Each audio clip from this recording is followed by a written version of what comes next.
ja'alnal laila libasa. Dan aku telah jadikan, kata Allah demi keagunganku, fungsi malam itu seperti pakaian. Fungsi malam seperti apa? Pakaian. Masya Allah. Rehat. Malam.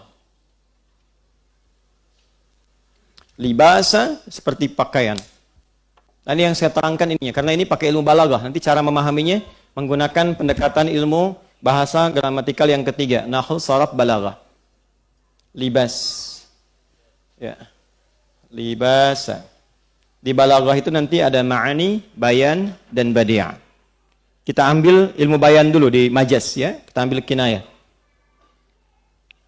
Kiasan. Libas itu disebut dengan pakaian, terjemahannya bahasa kita. Pakaian. Apa fungsi pakaian? Menutup apa? Aurat. Apalagi? Apalagi? Menampilkan keindahan. Kan? Memberikan kenyamanan. Dengan berpakaian, nyaman kan? Dengan berpakaian, menutup aurat kan? Dan biasanya bukan sekedar berpakaian, tapi kan orang berpakaian itu ingin dilihat tampil indah kan? Tampil nyaman. Nah, seperti pakaian menutupi aurat. Allah jadikan malam bagi kita untuk berintrospeksi, menutup aurat-aurat maksiat-maksiat yang telah terbuka sebelumnya. Makanya libas pun disifati oleh Al-Quran dengan takwa. Libasut takwa.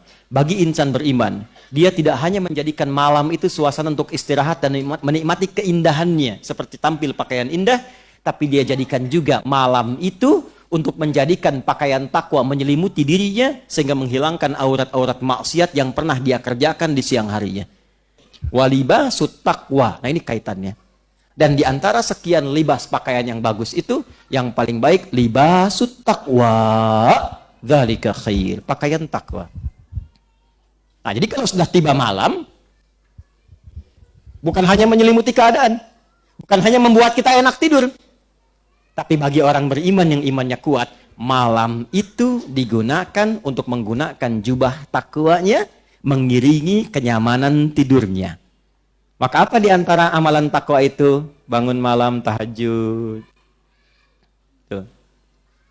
Wa ja'alna naumakum istirahat. Wa ja'alna laila enak keluar. Jadi malam itu ada yang enak tidur, ada yang enak jalan menikmati pemandangan, ada yang dia menggunakan pakaian takwa untuk mengisi malamnya. Tidur, dia nikmati tidurnya, dia nikmati rezeki Allah yang memberikan ngantuk dan tidur nyaman, tapi dia bangun malam harinya untuk menggunakan pakaian takwanya. Maka adalah panggilan di Quran, surah ke-73 Al-Muzammil, di ayat yang ke-6. Atau kita baca dari ayat pertama. Ya ayyuhal muzzam umil laila illa nisfahu awil qus minhu aw zid alaihi warattilil qur'ana tartila. Innalaka. Nah, ini yang saya, Masya Allah, ini yang saya kadang-kadang suka. Gimana ya? Malu sama Allah. Kata Allah tuh begini, disindir halus tapi tajam banget. Innalaka fin nahari sabhan tawila. Duh, kamu ini betapa sibuk saat pagi sampai siang itu.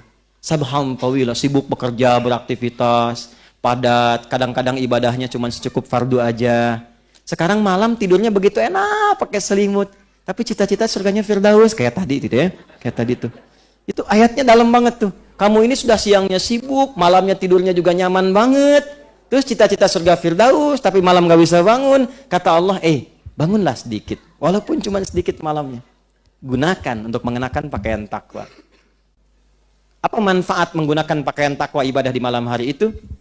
Inna nasyi'atal laili hiya ashaddu wat'an wa aqwamu qila. Kalau engkau bisa bangun di malam hari, gunakan pakaian takwamu, itu agar lebih cepat menyentuh hatimu untuk lebih dekat dengan Allah.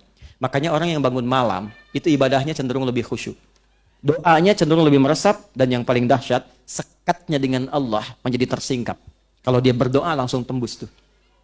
Makanya kalau istighfar kadang langsung menangis, kalau baca Quran langsung khusyuk, dan doa tidak jarang langsung terjawab di sisi Allah Subhanahu wa taala. Tafsir semacam ini agak jarang diterangkan. Paling kita hanya bahas wa ja'alna naumakum subata, sudah tidur itu istirahat. Wa ja'alna laila libasa, malam untuk ditutupi seperti pakaian, selesai. Tapi persoalannya, apakah pedoman di setiap kata ini pernah kita amalkan dalam kehidupan? Siapa di antara kita yang malamnya sudah istighfar sebelum tidur? Siapa di antara kita baca surat ayat kursi misalnya? Baca 3 surah terakhir. Al-Ikhlas, Al-Falaq, An-Nas. Siapa yang sebelum tidurnya sudah menyiapkan bangun malam jam berapa? Saya pengen tahajud jam sekian. Berapa rakaat surat apa yang dibaca? Siapa yang sudah menyiapkan saat bangun ini berdoa untuk keluarganya? Memohon pada Allah kebaikan untuk istrinya, atau suaminya, atau anak-anaknya. Siapa yang saat malam memohon kebaikan hidayah untuk tetangganya yang belum masuk Islam supaya dapat hidayah? Siapa yang bangun malam, yang saat bangun malamnya memohon kebaikan untuk teman-temannya di kantornya? Dan sebagainya. Itu kalau kita praktekkan, indah luar biasa.